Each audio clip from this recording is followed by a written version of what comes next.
You've built a successful life, but now what? Welcome to the Gen X Collective podcast. We're for men who are navigating midlife with purpose, health, wealth, family, work, and the mark you've made on the world. We're talking about the stuff that really matters with experts who have solutions, advice, and a sense of humor. And now, here's our host, Laurent Truc.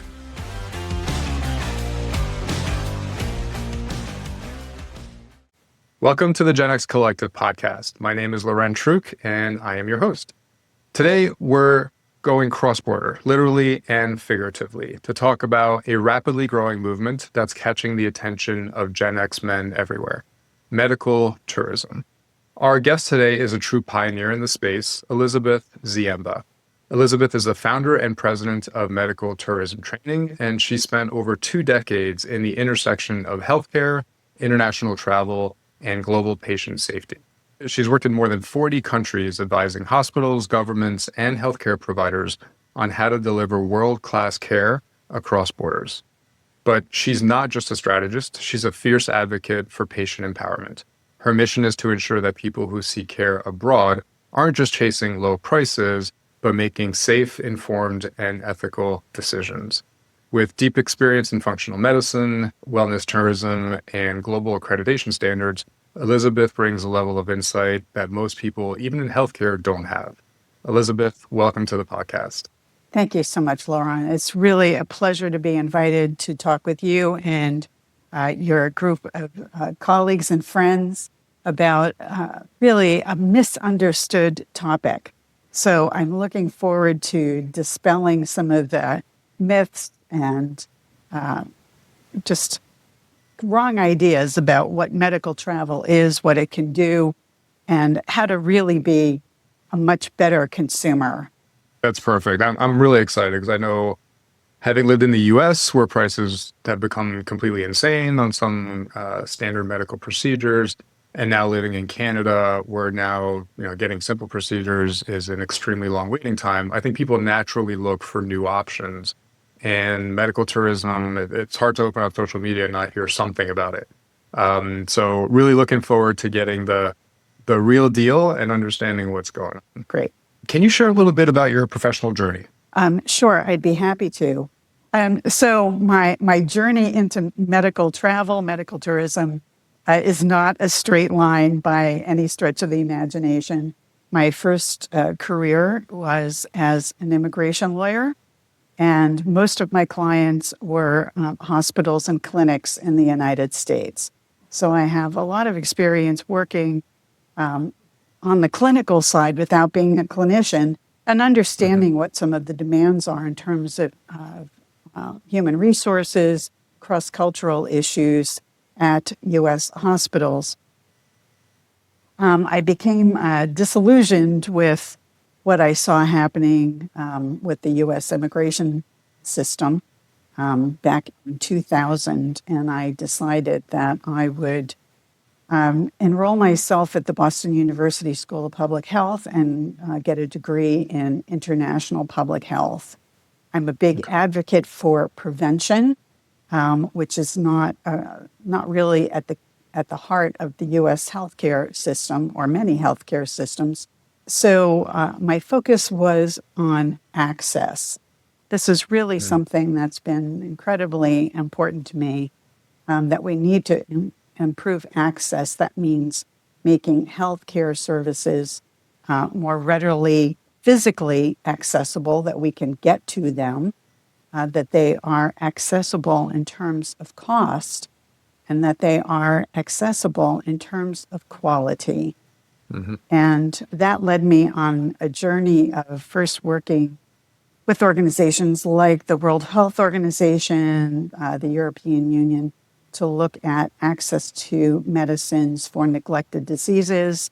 And just when you're changing careers, I'm sure some of your colleagues have done that as well, to go from law to healthcare is a big change.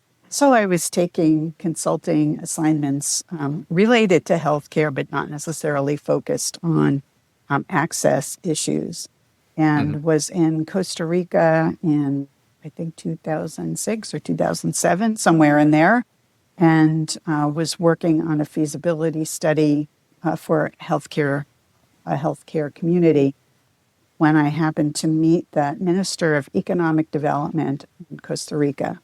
And he Okay. said, "Hi, what are you doing here?" And I said, "This is what I'm doing here." And he said, "That's interesting, but really what I want to talk about is medical tourism." And I thought I misheard him, because if ever two words should never be in the same sentence, let alone connected, it is medical and tourism. And he gave me an introduction to what was happening in Costa Rica at the time, and still happening in Costa Rica. A lot of Mhm. Americans and Canadians going to Costa Rica primarily at the time for dental care, even though that has continued, but also expanded into other types of services as well. And that immediately got me very interested, because it's a new way to access services. And it was a consumer-driven initiative that was really fostered by the explosive growth in information on the internet about healthcare systems and healthcare Mhm. services in other parts of the world, as well as affordable travel. So we have at that time a lot of low cost airfares made traveling just much more affordable for many more Right. people. So it really opened up opportunities primarily for the middle class to be able to search for other other service providers. Not that didn't have to be outside the U.S. or outside of Canada, but that's what was coming up for people. And Got it. I just got more and more involved with it, more opportunities coming my way, and I've really looked at it as part of my really core belief that people deserve the best health care possible. So how did that pivot into you creating your own organization, Medical Tourism Training, and what does it actually do? At the time, it really was, in its current iteration, a very nascent sector. And providers in particular, were just responding to this consumer demand. And the quality of the patient experience in particular was all over the place. So hospitals and clinics were advertising their services on the internet. People were finding them. Mhm. And there was really, let me put this politely, a variety of services and quality of services available to people. A large So, range. yes, so that I started out with some very basic training courses about how to set up international patient services, how to serve international patients, how are they different from your current consumers who are your locals, what their expectations are, and also to begin a journey of trying to standardize some very basic healthcare protocols that should be uniform anywhere in the world. So, for example, infection control. Mm. That shouldn't matter whether you're at one of the most expensive and elaborate hospitals in the world, or whether you're at a clinic along the border in Mexico. Those Sure. infection control standards are the same anywhere and everywhere. And we want to ensure, of course, infection control for every patient, especially those who are traveling. Makes sense. And so you're working with governments, you're working with um, institutions and clinics themselves. Yes, those are the clients that I primarily work with. They might be ministries of health, ministries of tourism, ministries of economic development, sometimes ministries of education, hospital systems, clinics, large and small. But that's really the core of my client base. Let's start with a simple definition. When we say medical tourism, what does it actually cover? There's no one widely accepted definition of medical tourism. I'm going to Okay. give you just the basic, which is an individual traveling from his or her usual healthcare service area to another destination. People often think of it as going across borders, And that's probably most frequent, especially when identified with that term. But Mhm. in countries like the United States, it's a big country. I'm typically in Newport, Rhode Island. So I might travel if I have some serious health issue. I may travel to Texas to a cancer treatment center, or I may travel somewhere else for a specialized service. So there's that domestic travel as well. But typically, Got it. people think of it as a patient going from one country to another for a specific kind of medical procedure. And I think historically people viewed it as finding cheaper care, but it's not always the case. So there are countries that have specialties and access to better procedures that you can't maybe get locally where you are. Is that correct? Yes, absolutely. And I do want to qualify that under this umbrella term of medical tourism, there are distinct market segments that are very different in terms of the services they're looking for, very different in terms of their psychographic profiles and and their ability to pay and how they pay. So, Got it. for example, there are people who travel specifically for what are called wellness services. So, it might be going to a dedicated spa, perhaps for a week or 2 weeks for diet, nutrition, exercise. So, wellness tourists or travelers are one category, and I'm not really going to focus on them today. I'm going to Okay. look more at health travelers who are the overall largest number of travelers, of medical travelers in the world. And those are people who are seeking certainly dental care, cosmetic surgery, bariatric surgery, IVF treatments, some orthopedic services. But these are people who are typically going for elective treatments and Hmm. who are going to be paying out of pocket. That's just a very broad generalization. And then at the other end of the spectrum are people who are traveling. They're real medical travelers, and there's no Okay. tourism associated with what they are seeking. These are Mhm. people who are looking for transplant surgery, for cancer care, for cardiac care, for complex neurological procedures, and so on. So they are focused in pediatric services, of course. Those Mhm. services are really driven by a need to find specialized care for patients who may be complex medically because they have many pre-existing conditions, or just maybe for rare diseases, and then certainly for children traveling for pediatric services would fall under that umbrella as well. So you can just Okay. tell from the description of what people are traveling for how they're Mhm. different. A wellness traveler is very different from the parent of a child who's suffering from cancer. And the big Makes sense. group in the middle, people who are looking to, I would say, take more control over their health and look for solutions that will work for them. For Gen X men, kind of this cohort that's listening, what are most of them looking for when they look for medical tourism? Like what kind of popular in this age group? Sure. Let me just, I've got some notes here with some statistics for you. Awesome. I'm a big believer in statistics, so I'm going to hit you with some. Hopefully, this isn't the time Perfect. people decide they want to go out for coffee.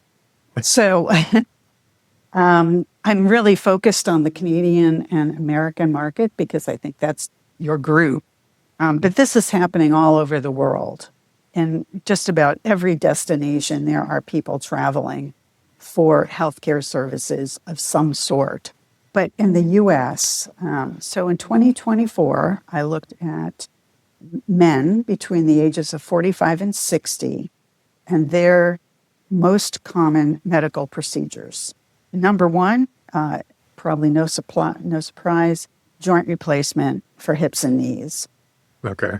Colonoscopies, either for routine screening or for treatment. And musculoskeletal. So we all have aches and pains, back aches, could be orthopedic injuries, things like that. So those are really the top ones for U.S. men, as an example, in 2024. And I Okay. think that's a pretty fair description. I would like to share some general health and disease information about the state of American men's health. And I think that Canada is probably slightly different, but not too much.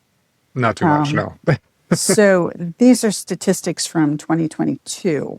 According to the U.S. Centers for Disease Control, 13.8% of men ages 18 and older are in fair or poor health.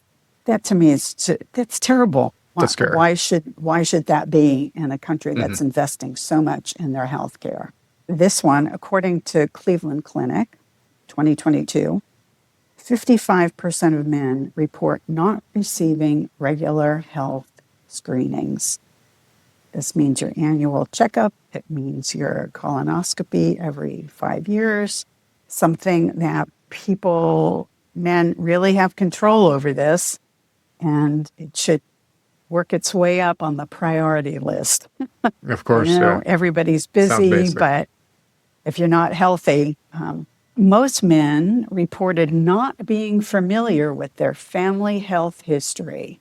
So, Interesting. yes, if you're not familiar with your health history, this is a great reminder to ask your parents, if your grandparents are still living, your brothers and sisters, your nieces and nephews about their health histories, because assuming we live long enough, we're going to have something nasty happen.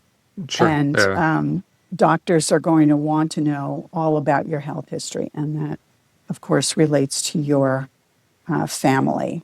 I'm not surprised. Men our age, we don't talk about this stuff with our family, right? Right. It's Yes, not but I something think that you're comes trying up. to change this, which is why I'm so excited to be talking with you. 100%. Yes. Yes. This is a great reminder. Of course, there are the usual things that we know about, smoking, drinking too much, drug use, and being overweight. We all know about these things. These are things we can generally impact ourselves. And then, of course, what's really become much more front of mind post-COVID is mental health. And this is a big challenge for men in particular. They are much less likely than women to access mental health care services, to acknowledge depression, to acknowledge suicidal thoughts. This is really a great opportunity for change, and I think it is becoming more widely accepted. I think perhaps more with the younger cohort than your group, but Yeah. that doesn't mean that we can't change, that we shouldn't change or can't change. Just one last statistic before everybody is completely asleep. A 2023 survey by Cleveland Clinic found that 44% of men do not get an annual physical, in contrast to 71% of women. Now, we understand this. Women are encouraged to go for an annual mammogram. So with that, we also would have a checkup. But I think women also, as they've grown, they've had kids, they have to go see doctors much more frequently throughout their lives. yes, I always joke, like for men, we're kind of on a health vacation from 20 to 45, and then all of a sudden everything hits at once. And that's when you need to be extremely regular and kind of catch up and understand what you haven't focused on and what you need to fix. yes. So what's generally not often covered in the stories about medical tourism or why people travel for healthcare is the world of executive checkups. And Okay. there's a terrific array of hospitals around the world that offer executive checkups tailored for men and for women, because executives, of course, are both. But for our audience, terrific, very thorough checkups that are supervised by a physician, It's not your influencer telling you to go to Turkey and have a full body scan. That is not an executive checkup. That is an effort for the influencer to make money and for the sponsor to make money. So If walk you, me through that, because I okay, think that's I've been interested in medical tourism for a long time, just because of the time I tore my Achilles a while back, and it took forever to be at the hospital and get seen, and then MRIs and all that. I'm like, there's got to be a better way. And so I started doing some research on it. And when you look at social media, it is these influencers saying, why are you not getting a full body scan on a yearly basis at, in Turkey or some other country? And it's dirt cheap. And, you do it every now and again, and you're going to get a level of scrutiny that you just can't get in your home country because the resources aren't there. But you have a very different view on it. I do. Okay. An executive checkup is completely different than a full body scan. Okay. It's going to be tailored to your age, to your particular health profile. And as I said, it is overseen by a doctor. You're going to be walked through. I mean, there's everything from sort of a basic executive checkup to a full 2 or 2.5 day process of having everything checked out with, blood tests. There will be different scans that are done, but really there's an opportunity there for education, which is not going to happen with a full body scan. And with a health checkup, you have the ability to interact with the people who will work with you through the checkup process. So certainly the doctor, but a nutritionist, there'll be nurses, so that you can ask questions throughout this process and really learn more, gain advice, and of course, just make sure that you're healthy. Yeah. The full body scan, I can assure you that they're going to find something, but whether that something is really actionable, should you be concerned about it or not, in a less ethical setting, you will be encouraged to have some sort of treatment that will generate revenue for that provider. That That's doesn't mean probably that, unnecessary. yes, probably Okay. unnecessary. And I think that the potential for creating stress for the patient who goes for a full body scan is huge. Really? Okay. We're all used to going for, okay, so we have an annual exam and we know what it's like and all of this other stuff.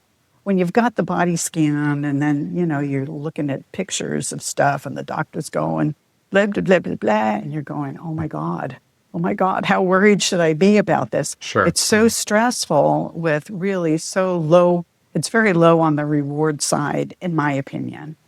Okay. But if you can't get an appointment for an annual physical at your local hospital, and you're going to be traveling pretty much anywhere in the world, take a day out, go have an executive checkup at a local hospital. They'll give you your test results. You can take it back. It's better than this situation I've reached where my annual exam comes every 18 months. I Yeah. travel enough everywhere and have the opportunity. I think it's my responsibility for what I do to sample what's happening and to just check myself in as a regular person, as patient who goes for a service, whether Yeah. it is an executive checkup or whether it's a dental exam or treatment, to really test what's going on and see how well things are being done. Let's talk from a generality. So, what are some of can you really save a lot of money through this process? Because then in the back of my mind, I'm adding flights, I'm adding hotels, like depending if you're getting something pretty major that does require you to stay over an extended period of time. When you balance the cost savings versus the potential risk, because there is more risk of getting some major medical procedures done outside of your home country, what's your view on that? I think that medical travel or the opportunity to travel for healthcare services can be a very valuable tool in your toolkit of how you're taking care of yourself. Okay. And there are a lot of motivations why people travel. Some of it might be cost. People can't afford, especially in the U.S., they can't afford the health care. They either don't have health insurance. Their health insurance has a huge deductible. There's too much out of pocket. So for them, looking for something that's affordable is really important. Mm. People travel because they want privacy. This is true for not only members in the public eye, but also for senior executives who want to keep Mm. their health issues private. And they may incorporate medical travel as something for privacy reasons or confidentiality reasons. And again, I think what's happening in the US and what's happening in Canada is the longer wait time to access services. So, Mhm. if you need a knee replacement, you're really hobbled by it, and you're being told it's another 6 months, it's another 9 months, it might be a year. Looking for another solution makes all the sense in the world. That's in terms of mobility issues, Yeah. that hobbles every aspect of our lives. So if we can seek that treatment faster, cost savings, there may not be. Okay. It's important to do the math and really think through it carefully. This is one of my top tips to becoming a smarter medical traveler is to really do the math and look at everything, and then make a decision for yourself. Maybe Mhm. I'm not saving any money, but I'm accessing care 6 months faster or a year faster. What is that? What's the value of that to me, to my family, to the Yeah. work that I do, and so on? And in some cases, it's even just more advanced treatments. I have a friend who recently had a heart attack, got a stent, and we were talking with a bunch of other friends. Like, oh, in India now they do a laser process instead of a stent, and it's faster recovery and all that. So Yes, it's less invasive. There's quicker yeah. recovery time, less risk of infection. So that's also some aspect of what people are doing. They are looking for access to these more advanced technologies. So you and I talked a little bit offline before this, and you did call this in some areas the Wild Wild West. Can you dive a little bit into how bad it can be and how important doing your homework is? It is vitally important to doing your homework. And I know at the age of 45 to 60, people really aren't into doing homework, but they need to. They really need to. I call it the Wild Wild West because there are no globally accepted standards of care that are expected for patients anyway, but especially for medical travelers. The patient journey itself can vary from absolutely miserable. It could be do it yourself. Maybe some people can do that, depends on what you're looking for. Hmm. But it could be from absolutely miserable to impeccably done. And you just don't know. You can Okay. find out, and it takes time and energy to find out how the patient experience was from end to end. And from end to end, I mean from your initial finding someone on the internet all the way to the time when you are discharged, you're back home, you have a copy of your medical record, and somebody's calling you to make sure that your Mm. trip home went well, you don't have any signs of infection or any other issues. It's really all over the place.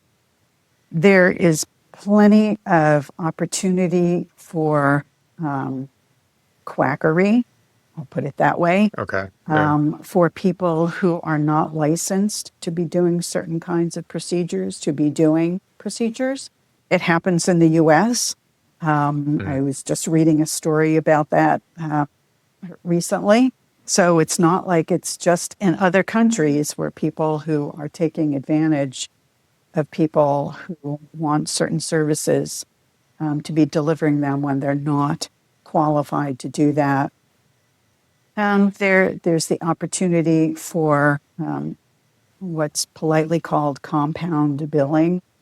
You're given an initial price, and then you get there, and then you find out this wasn't included, that wasn't included. Oh, we found out something Okay. else. Oh no, that's not the price anymore. It can get crazy, and that's really the cautionary tale and the reason to do homework. You give a great example that, there's quackery, as you put it, even in the US. So I was going to ask, does there tend to be challenges by country? Like there's some countries you should stay completely away from, or does every country have a good and a bad within it? And you really have to go not just to the institution, but to the doctor. Like to what level of diligence should somebody be looking at? I would say this is a great time to micromanage your situation. Okay. Yes, it's not only the hospital or the clinic to look at what accreditations they might have, to look at their licensures, to definitely to look at the qualifications and credentials of a doctor, of any doctor Mhm. or any dentist. This is usually readily available within the most likely countries where your colleagues would travel, testimonials, and asking if you can speak to someone who has actually been there. It's easy now on the internet to find people. If you see that there's a testimonial on a particular website, you can look for that person on Facebook or LinkedIn or Instagram or wherever and see if you can Mhm. find them. There are a lot of questions to be asked. I heartily recommend asking questions to the point of making somebody crazy. And then you're just about where you should be. Okay. Well, what are the outcomes like? So if you're having some type of, I would say, let's say cosmetic procedures, I have some really interesting numbers on cosmetic procedures I want to share with you. What's the success rate? How many times do you have to have corrective surgery for this kind of procedure?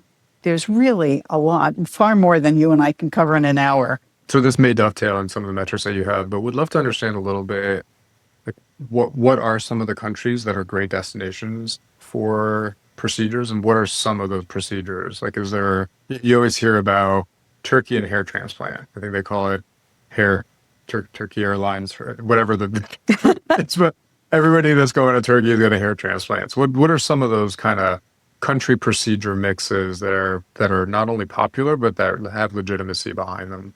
So I say this with some trepidation Okay. because within many countries, there are good service providers for certain kinds of treatments. So, Turkey, for example, with hair transplants, it is absolutely the hair trant Mecca, if I may, of globally for men seeking hair transplants. And when Okay. you go through Istanbul airport, you just see, it seems like hundreds of men who have had this procedure, and you can absolutely tell they all have the same type of dressing on their on their heads. And Turkey has managed organically to grow this specialty. And I think that if you're going to one of the hair transplant clinics in Turkey, you're probably going to be satisfied with the Okay. service that you receive. Other parts of healthcare to Turkey, I would say if you're looking for dental care, look at another destination. Okay. There have been a lot of stories coming out of Turkey about dental care that's been less than effective. So that's just an example of one destination where if you're looking Mhm. for one kind of service, it might be really good. If you're looking for another kind of service, maybe not so much, which is why you really do need to do your research and your homework.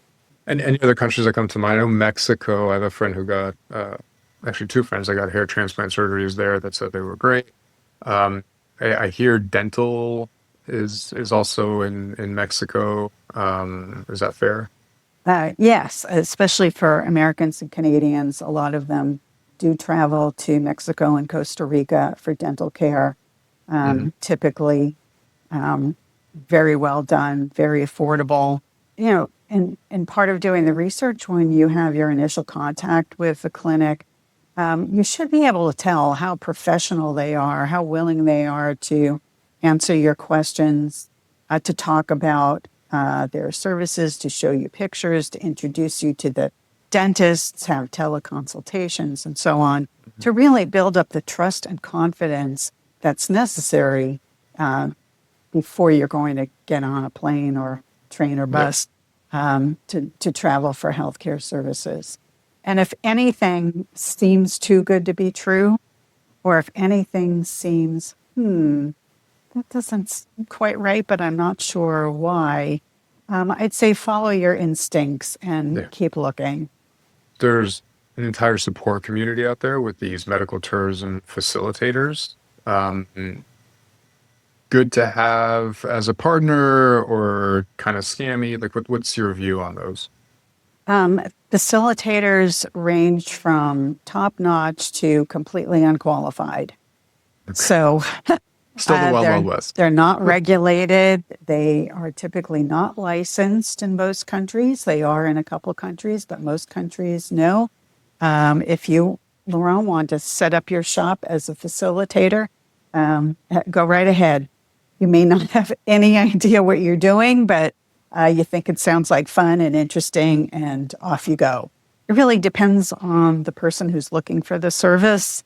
If they're very familiar with healthcare, if they're healthcare providers themselves, they might be able to do this on their own, especially if it's not a terribly complex medical care.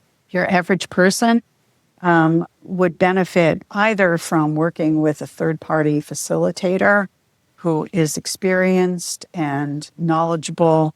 You should be able to sort them out Mhm. very quickly with some questions like how many patients have you sent to Mexico last month? If you're going to work with a hospital instead of the clinic, sometimes clinics will have international patient departments. Many hospitals who really serve a high level, high number of international patients will have their own international patient department who will walk you step by step by step through the process. And these facilitators, in terms of the scope, so it's kind of like a travel agent. Like they'll help you book the flight, get ground transportation, potentially a translator. Like, is it full service typically that you look for? Facilitators might do nothing other than just refer you to a clinic or a Oh, okay. hospital. Or you might find facilitators who are full service. So it really depends on what you need. If you're Canadian and you're going to fly to Costa Rica and spend 3 months there in the winter, and you just Mhm. need a recommendation for a good dentist, somebody who just does that part for you is enough. But if you're traveling somewhere, particularly for the first time, and if there are language barriers involved, then you would want someone who's more of a full service facilitator agency. How does telehealth play into this? Is it still considered medical tourism, and are they effective? Telehealth is considered medical tourism because technically the doctor is in a different place than you are. It's remote, yeah. So Hmm. it does fall within that definition. I absolutely recommend 100% that if you are going to travel for healthcare of any kind, that you do have a teleconsultation with the dentist, the doctor, the surgeon who's going to be treating you. Okay. And this is just a great way to suss out what is your level of confidence and trust in this individual. How is there a language barrier? Do they communicate clearly in a language you can understand? Hmm. And do they communicate clearly to you in non medical language so that and are they willing to answer your questions? Okay. If any of those barriers pop up during your conversation, you can thank the individual and say, I'll get back to you, and keep looking. In our prior discussion, you had asked me specifically about cosmetic surgery. So there's a terrific resource. There's a report, an annual report from the American Society of Plastic Surgeons. And they've been doing a survey of their members every year, and they just give great information. So Okay. again, this is the U.S. audience of members of the American Society of Plastic Surgeons. These are the top ones, the top cosmetic surgery surgeons in the United States and their patients. So it's not all of the United States. It's a segment, but it is highly reliable. The data itself is highly reliable and a very good reflection of general trends that are taking place that I read about from other sources. Source checking in medical travel is so important. You read about things. I have feeds every day that send me just such nonsense about medical travel. I just skim through Really? and I'm looking at who's reporting this. Oh God, there's a new publication that's now the definitive expert in medical. Oh gosh, okay. So when I see something like this from ASPS, I'm very happy about it. So, men in the United States, the number one cosmetic surgical procedure is breast reduction in males. So, Really? yes. I So would have we're never talking. guessed that. Okay. Yes, about 24,000 procedures were conducted from this group of surgeons. That was up Wow. 4% from the prior year. Okay. And this is a number that's globally reflected where it's being reported other places. The number two is liposuction, sucking fat out of your body, getting rid of the love handles, the tummy, other places they might be. 21,000 surgeries in 2023, up 6% from the prior year. Number three is eyelid surgery. A little more Eyelid than surgery? yes, Okay. yeah, having your eyelids, having your eyelids Okay. shortened. But I it's an guess is aging, where an aging yes, it's thing. an Okay. aging thing. Yes, Got it. so that was a little more than 15,000 men, up 12% from the prior year. And then in fourth place for surgical procedures is nose reshaping. So having a nose job. Okay. Yeah. 7,000 procedures, up 13% from the prior year. The real blockbusters here are the non-invasive procedures. The number Okay. one being neuromodulator injection, which people know as Botox, or other names similar to that. Yep, 570,000 treatments in 2023 for men, up 6% from the prior year.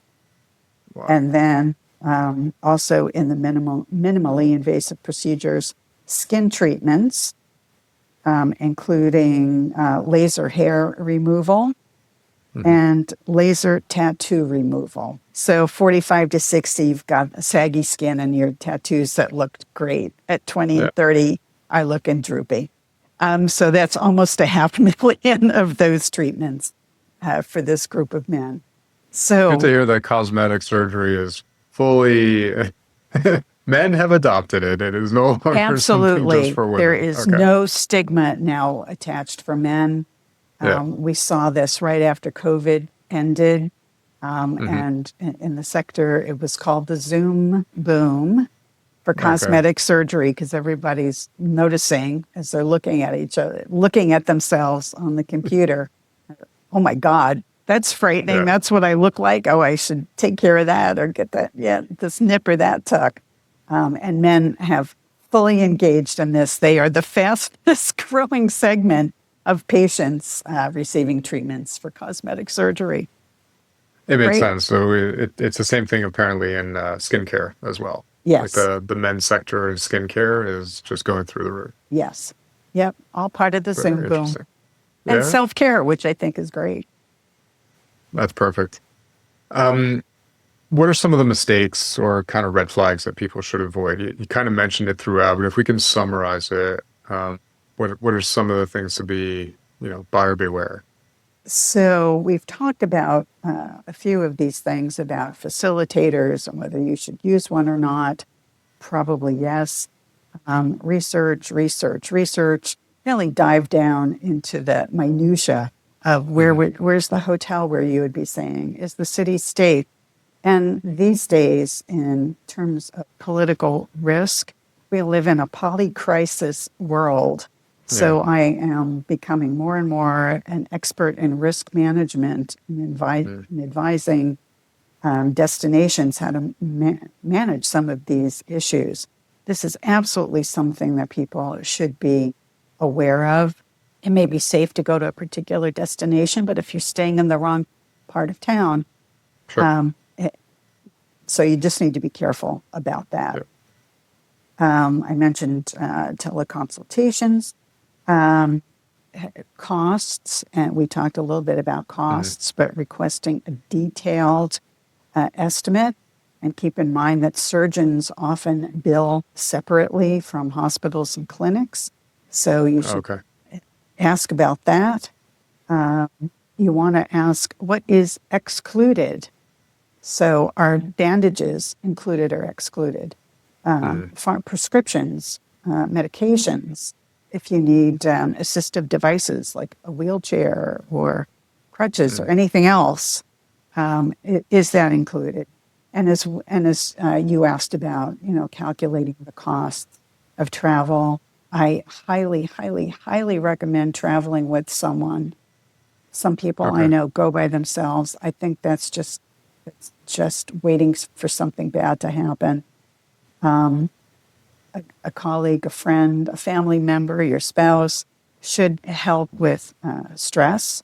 Any kind of health care is stressful, especially in a new environment. If there's an emergency, you have somebody there who can act on your behalf. You may need a healthcare proxy if you're traveling not with your spouse. Yeah. Then having a healthcare proxy where your companion is designated, just in case something goes wrong. And they're there to share the positive part of it with you as well. Hmm. Talking with doctors, talking with nurses, people who are really caring and experiencing a different healthcare environment than what you may be used to. I've gotten almost all of my healthcare in the United States where it's all very transactional. The Yeah. professionals are highly qualified, they're caring, compassionate people, but they are in a hurry. Mm. They don't have time to sit and chat. They don't really have time to listen to your worries and your even telling jokes with you or whatever. You Yeah. can find in other countries a very different environment to change your thinking about how healthcare should be or could be delivered. Confirm what's in the travel package, hotel, airport transportation, is breakfast included, internet included? Will they do Mm. the pickup and drop off? Are these extras? Will they help you get prescriptions? Are you going to be staying somewhere where banking is easy, Mm. where the person you're with can have meals at the hotel or somewhere nearby? Travel insurance, an absolute must these days. Oh my gosh. It could be as simple as your luggage goes in one direction and you're going in another. Yeah. And if you miss your flight, if there's a travel emergency, if you fall down the flight of stairs at the airport or a trip getting into a taxi and you hurt yourself, it has nothing to do with why you're there. Mm. Should be covered by travel insurance. It's so affordable these days. Yep. It's just should be a no-brainer. On that Yeah. topic, there's travel insurance, the travel part. Do you need something specific? Like, do you need to tell them that you're getting an elective surgery? Is there a supplemental insurance that you can get if something goes wrong while you're abroad during the surgery? There is singularly nothing available that will cover malpractice or something going wrong during your surgery. So if you're traveling for Okay. surgery, you're going for bariatric surgery, very Mhm. high risk patients, and something goes wrong, there's no coverage that's going to take care of that for you So you unless can't you sue the have. doctor for, assistance for the rest of your life type of thing. That's it. You had the surgery, and if there's a problem, there's a problem. Okay. Yes. Unlike the US where you have, or Canada, where you have some recourse. Yes, in terms of recourse, it's very difficult to sue for malpractice Hmm. outside of the United States and Canada and a few other destinations. Europe has protections, and some Asian countries do as well. But most of the Okay. time, it's really not what an American would be used to in Hmm. terms of damages or the process that's involved. It's really quite complicated. So Okay. there is that element of risk. Where do you see this space in 5 to 10 years? Because it's already just the needles move so fast in the last since COVID, honestly. Do you see improvements in the quality? Do you see regulations, international regulations being established? Where's it going? Well, gazing into my crystal ball, this is always dangerous because it's recorded so that when I'm wrong, people will remind me of how wrong I was. That is true. You can keep it vague if you want. No, no, no, that's a cop out. So I see several things transpiring. I see that there's a real dichotomy emerging between providers of the health services that I talked about initially, of Hmm. primarily elective surgeries, and those providers that are delivering complex medical care. And I see the sophistication in the medically complex care world evolving very quickly. We just talked a little bit about insurance. There are many more private medical insurance options now that include what's called a medical tourism option that would cover anything that happens to you. So if I work for a company and that company offers me this type of coverage Hmm. because they're going to save money, now I don't have to go to an American hospital and they would be billed $500,000. I could Sure. travel to Spain and have the same procedure done, high quality of care, Hmm. excellent patient services, patient journey for a fraction of that cost. There's much more of that emerging. I don't see any movement or any opportunity whatsoever for universal acceptance of anything. I just think Okay. it's going to continue to be fragmented um, and it really on a country by country basis. And country brands will continue to evolve. Hmm. And we will see certainly in the United States, Cleveland Clinic, Mayo Clinic, these are global brands that people know. And I apologize to the ones I just left out. Um, other other destinations as well have those that level of quality and brand recognition, and that too will continue. I think consumers will continue to get more and more savvy. The quackery and the fringe players who were just out to make a fast buck will be driven out of business by Hmm. consumers and the use of social media, that people will just Yeah. trash them and their reputations will be gone. Mm. And governments are getting more sensitive about how international patients are being treated within borders. And that's really an opportunity to improve the delivery of cross-border care in healthcare. Perfect. Elizabeth, as we close up, anything else that you want to kind of message to this cohort of men who are potentially exploring options outside of their home country for medical care? Well, here's what I wish for your colleagues to take away from this hour that we've spent together. First of all, don't be passive. Be a patient advocate for yourself, for your family members. Really empower yourself with knowledge. Talk between and among yourselves. I think that's something great that your group does and fosters. I would love to see more men doing that. Women, we do it all the time. Yeah. Men need to catch up and participate in that way. Take responsibility for your health, for your wellness. You want to be there longer, living longer and healthier so you can enjoy life with your family and friends, your sports, other activities. Enjoy the world of travel. If you're curious about medical travel, start small. If you're not looking for anything in particular, start small. This is sort of what I do as part of when I travel for business. I sample what's there, and if I'm thinking, oh well, maybe next time I go to Costa Rica, I might want to have something done. Yeah. Let me start with going for a dental checkup. Let me have an executive checkup. This is just a really easy introduction to this world that's of healthcare travel that's incredibly complex, but has so much potential. I've seen it grow and evolve over the last 15, 20 years.